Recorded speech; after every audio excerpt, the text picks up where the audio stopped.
tout le monde! I hope that you're all having a fantastic time at UC for the French Immersion Day. And I'm sure that Antonio, Eric and all of your teachers have great things lined up and have done a superb job at organising the day. So on that note, I'll switch to French. Donc je me présente, je m'appelle Lucia Sidonio et je suis diplômée de Lucie. J'ai étudié le français pendant 4 ans à la fac et je suis en train de terminer mon séjour en France, où j'ai passé 7 mois à enseigner en tant qu'assistante d'anglais. Je suis ici pour vous donner un petit résumé de ce que c'est le programme d'assistant et les raisons pour lesquelles je pense que c'est une expérience incroyable. J'espère que je pourrai inspirer certains d'entre vous à le considérer comme un projet pour l'avenir. D'octobre de l'année dernière à avril de cette année, j'ai travaillé à temps partiel au collège Georges Brassens. Donc c'est un collège où, en anglais c'est intermediate. C'est un collège situé juste au sud de Montpellier. Donc Montpellier, c'est ça se retrouve dans le sud de la France, entre Toulouse et Marseille. Donc, mon rôle consistait à travailler avec les professeurs d'anglais et à offrir aux étudiants l'occasion de pratiquer leur anglais avec une locutrice native. En travaillant, j'ai non seulement pu m'immerger dans un véritable milieu francophone, mais j'ai également pu partager la culture néo-zélandaise.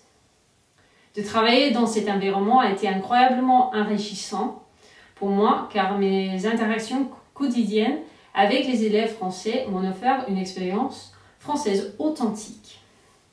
J'ai commencé à voir quels sujets et quels thèmes motivaient les étudiants.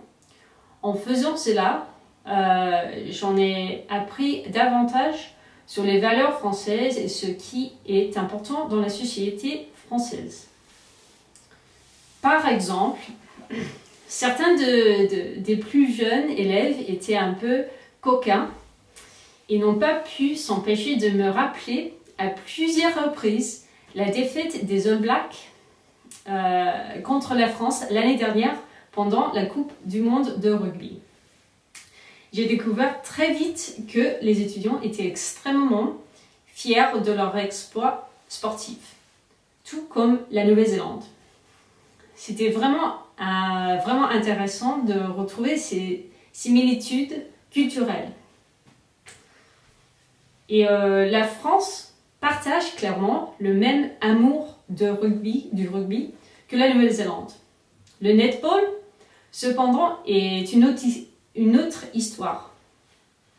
J'ai découvert très vite qu'en France, c'était quasiment jamais vu.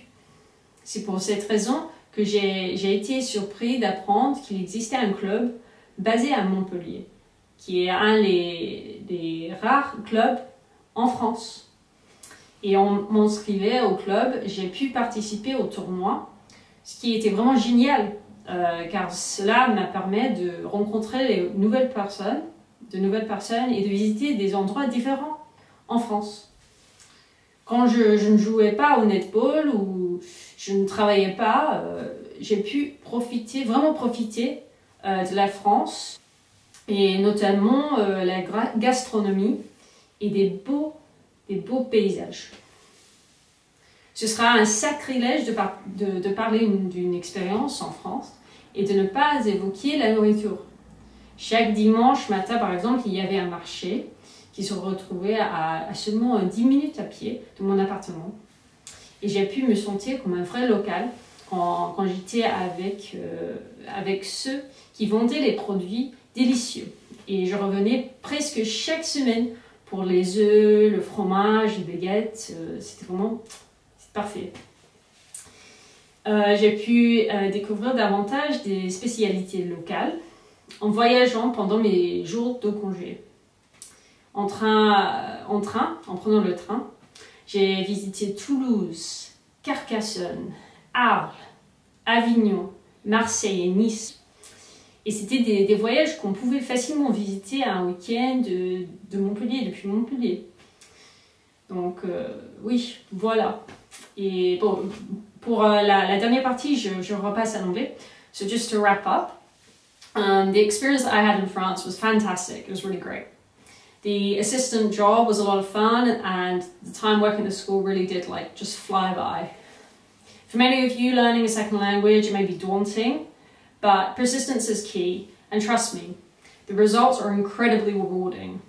So I wish you all the best with your French, and thank you very much for listening. Bon courage!